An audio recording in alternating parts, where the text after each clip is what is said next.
Yanukovych. That prisoner swap, the largest since the Cold War, is the culmination of years of work that included Harris personally lobbying European allies.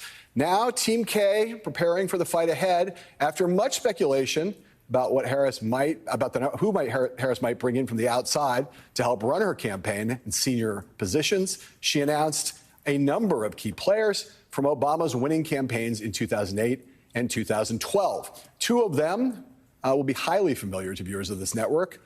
David Plouffe, the man who was Barack Obama's campaign manager in 2008, his senior advisor in 2012, as responsible as anybody other than Barack Obama for putting him in the White House and keeping him there, and Jennifer Palmieri, who worked in the Obama White House and was the communications director for Hillary Clinton's 2016 campaign, also one of my co-hosts on Showtime's The Circus. All of it,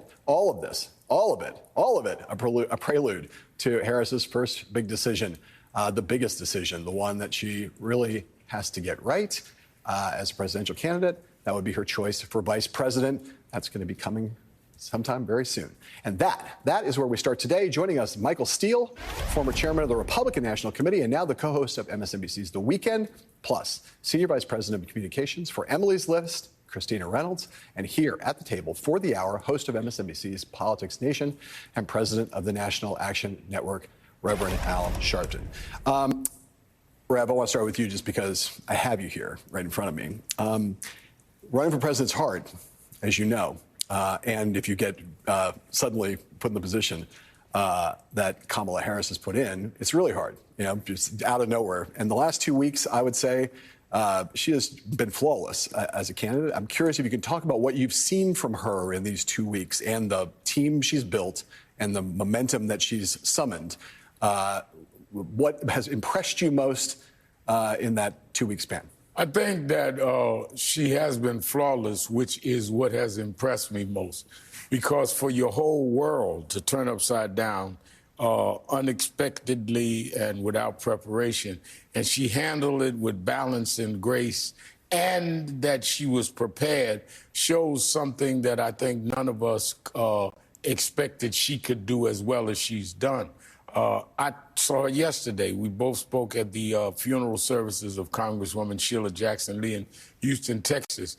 And you got the sense, as she came on stage and embraced all of us, that she has totally embraced this. She's in the moment. She's comfortable in her skin.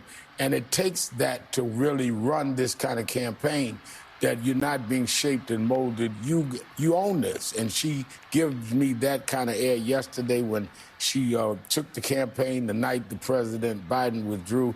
I talked to her on the phone. I think she is ready for this. And she has the security to build a team around her. Not yes men or women, not a fan club, but people that will say, strategically, we need to do this. They've been to these battles before, and I think by her putting experts on that does not necessarily come from an inner circle shows how secure she is and who she is. Christina Reynolds, you have, in addition, now you work at Emily's List, but we know each other from many years of you working on various presidential campaigns in the communications office, including Hillary Clinton's back in 2016. I want to play a little bit of Kamala Harris this week, some of the highlights of the sights and sounds of what it has looked like to see her out there, including that incredible rally in Atlanta on Tuesday, and talk to you on the other side about what you've seen in terms of what she's showing as her abilities as a political athlete. Let's play that now. Donald Trump spoke at the annual meeting of the National Association of Black Journalists. And it was the same old show. The divisiveness and the disrespect.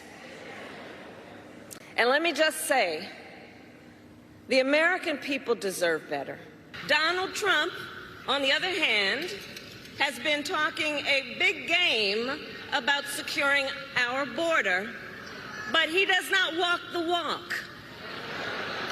Or as my friend Quavo would say, he does not walk it like he talks it.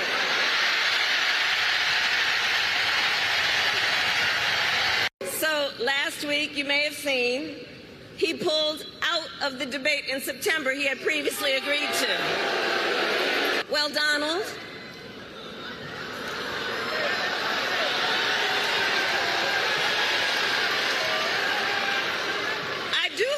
you'll reconsider to meet me on the debate stage.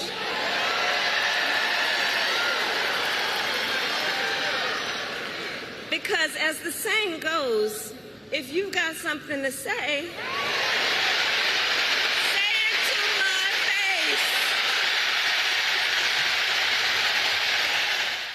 face. Christina, I'll note just for history, certainly the first time a presidential nominee has ever mentioned anything to do with Migos in a speech, and one thing that I can't imagine Joe Biden having done if he were still the nominee. Tell us what you think about what you've seen from nominee Harris over this last week in particular. I mean, you said it. She's been flawless, and I am not shocked by it. But since we're in the middle of the Olympics, I will say as a political athlete, she's winning the gold, right? She looks confident. She looks like she's having fun. She's laying out an incredible message, this idea that we're going to move America forward, that we don't want to go back, that we choose freedom. All of those are things that are incredibly compelling to voters and will continue to be as she lays out further details on her vision and her agenda. She's crushing it, put simply. And I'm not that surprised by it. I think the reality is, as vice president, and particularly since this campaign has started, she's gotten less attention. We never pay attention to the VPs. We don't. Who can tell me what Mike Pence did as VP? But she has sort of quietly moved around the country without as much press attention. But she's been talking to young voters. She's been talking about issues like reproductive rights, like gun violence prevention, like democracy and voting rights. And she's been winning voters over. And so I'm not shocked that this has come together, but she's been flawless. And I think we're gonna see that all the way through to Election Day. Michael Steele, we're going to talk about the Harris honeymoon and something you wrote a little bit later in this block. But I want to focus a little bit on the staff stuff here, where there's a lot of often political insiders talk about political inside stuff, but the reality is that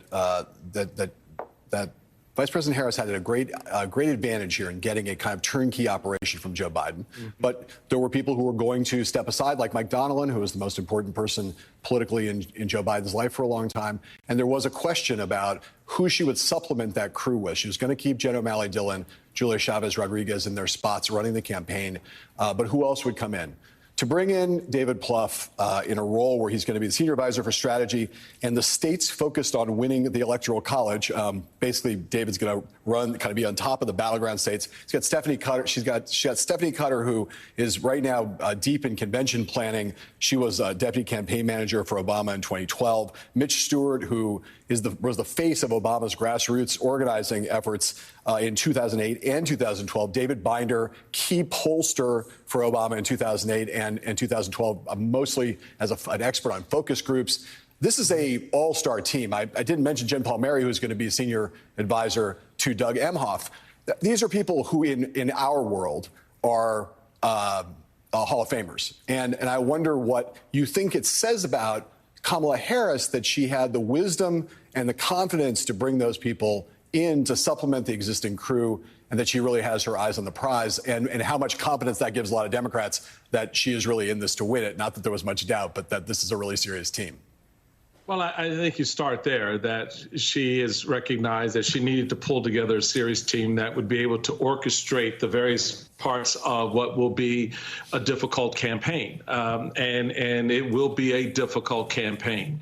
And so to have someone with the vision to be able to see around the corner before you get to the end of the block, David Plouffe, to have someone with the appreciation of messaging and understanding the dynamics and flows of communication in a campaign, Jen Palmieri, then you begin to see why she wanted to piece together those essential ingredients, particularly around strategy and communication, to make sure that the footing that she's standing on now not only gets stronger, but the foundation on which that footing is based grows as well, and allows her to move somewhat effortlessly around the country to have the conversation that Christina noted, she's been having for about a year now with a lot of voters out there who, during the process, had started to check out because they were getting tripped up over the age of Joe Biden.